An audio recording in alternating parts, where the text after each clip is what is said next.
Tony Khan has been slammed for not stopping an AEW firing. There was potentially a major injury on SmackDown, and WWE's parent company has partnered with TNA. Stay tuned for all the juicy deets. So there's been a lot of news in and around AEW recently, and some of it quite kind of up in the air. They've been having a bit of a shake-up behind the scenes recently, Just a little bit. with longtime Vice President of Post-Production Kevin Sullivan, not that Kevin Sullivan, No, a different the other Kevin Sullivan, let go by the company.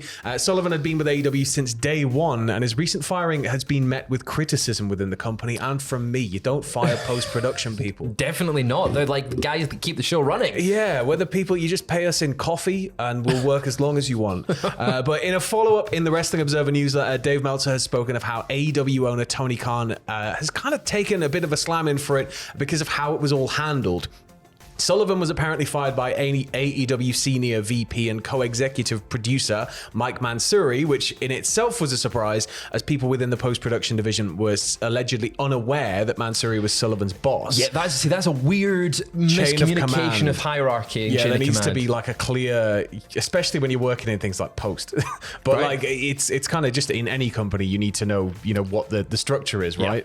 But while Sullivan was let go, the belief within AEW was that no further cuts were apparently going to be made to the post-production team at this moment in time, although most of the team was assembled by Sullivan himself, and therefore they're all his guys. Due to Sullivan's tenure with the company and his work heading up the division, Khan has been slammed for not stepping in to prevent Sullivan's firing. A source within the team has noted that another day one guy is gone. Sad, great guy, worked tirelessly since the beginning, really understood the original mission statement and the feeling/image we were going for. And this is sort of the thing, like your head of post-production, yes, your production team, the people filming, the people actively, they're in the venue doing everything, because there'll still be post-production people in and around that. But your people on the hands-on live production side, they're dictating a massive amount of how that looks.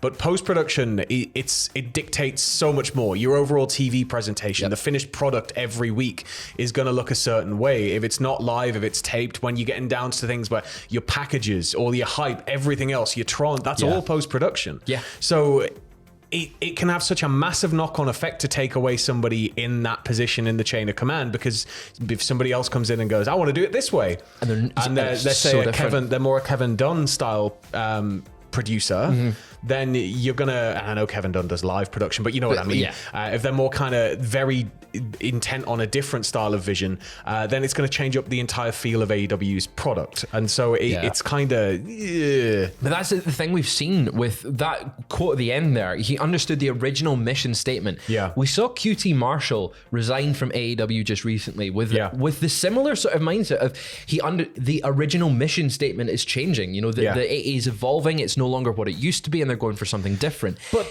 at the same time, this is happening. At the same time, that's just a company, right? Business isn't always going to be the same as it was when you start, right? You start at a certain lay of the land, and Christ, we've been through a global pandemic. There's been a lot of crazy things happening that have just changed the way business is done generally across the world. But on top of that, had everything been normal, things would have evolved anyway. Things are always going to move forward, because if they don't, every business has got to be like a shark. If you stay still, you're sort of dead. So I think in a certain way, there was always going to be that level of evolution, but you do have to try and remain as true to your original mission statement as you can. Yeah. Because ultimately that's what got people invested in the first place. So you can't deviate too much while evolving. And I feel that you're right in the way that it's quite strange QT Marshall also touched upon that. Yeah, but also that with Tony Khan, he's obviously in charge of the company, owner of the company. Yeah. The issue here really is that people are annoyed that it wasn't him that was making that decision. Especially with the day one. Like it's kind of, if it's somebody who's been there since the beginning, somebody Tony was probably hands-on in hiring and bringing aboard for reasons that, he wanted that person specifically, then maybe it should have been, either Tony stepping in to stop it or Tony being the one to actually actively do it. Which is, maybe this will be a change that I don't want to say nobody notices, but like on a production side, as you mentioned, if things can be done differently, maybe it's a case of they just went, right, we are going in a different route and we want to change things up, or it'll not be It could noticeable. just be that they move somebody who's already in the division up to the new position. It could be that, there'll be a different overseer who's maybe less hands-on. There's many different ways you can approach that role, I guess, in post-production, but it's just...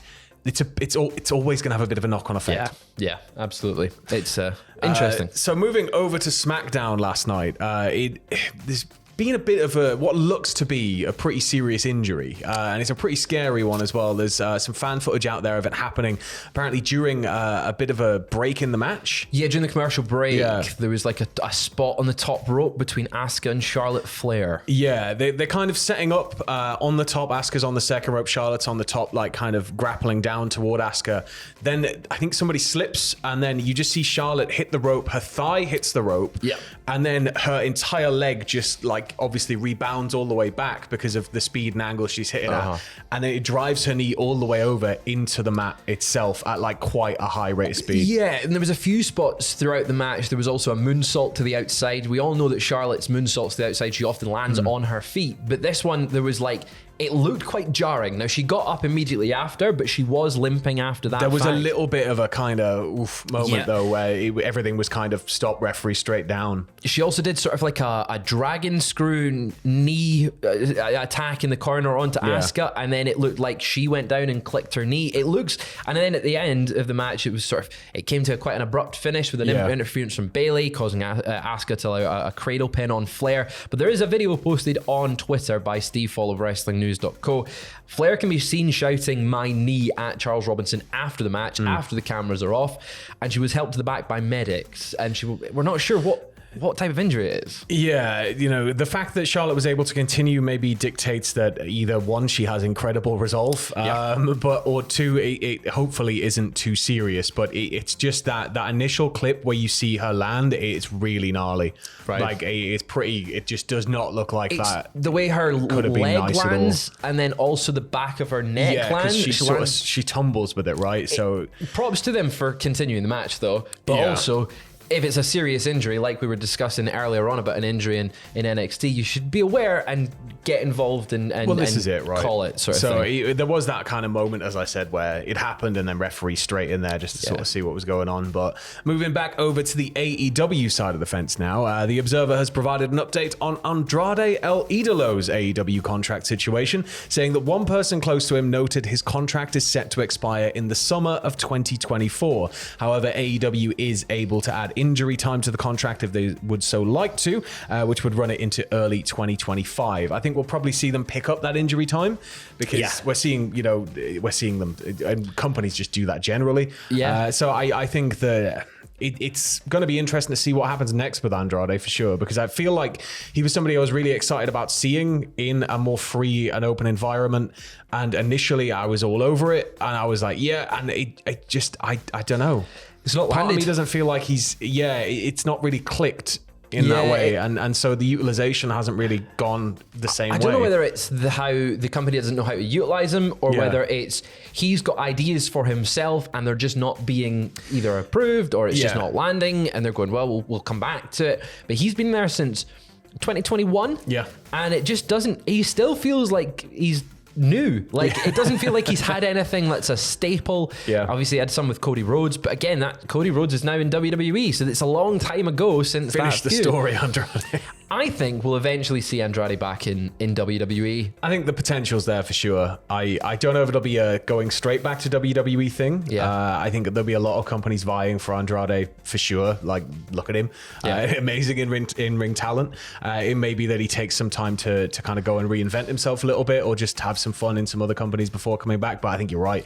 I think WWE will be straight on the blower. Straight on it. Triple H was a big fan of his back in the NXT days, and I'm not surprised if you've seen him. Really good. Exactly. Really good. But a bit of interesting news here surrounding WWE. The former X Division champion Frankie Kazarian, who left All Elite Wrestling in 2022 after requesting his release, apparently held talks with WWE prior to making his official TNA return. Now, during a recent appearance on Talk Is Jericho, Kazarian spoke of his talks with WWE, saying, "I have relationships with a lot of people there. Matt Bloom's one, because Matt Bloom and I were in Kowalski's school together, Killer Kowalski's school. He runs developmental, and he'd contacted me saying, 'You still want to wrestle?' I said, 'Absolutely.' What do you think about coaching? He was asked. I don't know, he said. Maybe down the road is something. It's something I want to do. Okay. We talked about player coach roles and a whole bunch of things. I had conversations with a few other people. There were offers made, very generous, and everybody up there was very cool.